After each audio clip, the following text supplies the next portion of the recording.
Pabulain mo ang tubig na ito na hindi mo lalagyan ng sabon, bawal mong hipa ng straw. So kapag nagawa mo yun, sa'yo na yan. Bawal din ng detergent. Bawal nga ang sabon, kahit anong sabon. Eh, paano mababulls yan kung Aba, walang ganun? problema mo na yun. Ako lang may alam nun. Basta hindi mo siya hihipa ng straw. Ano?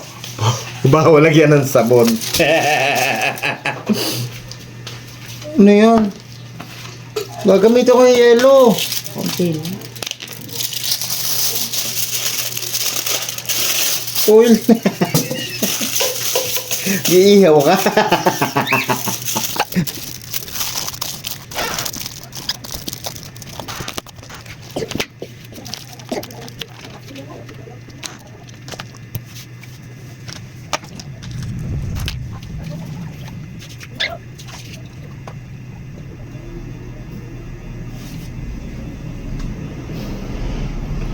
Nakita mo? Ha? Lumapit ka. Yun. Kita mo? Nabula ha? Nabula.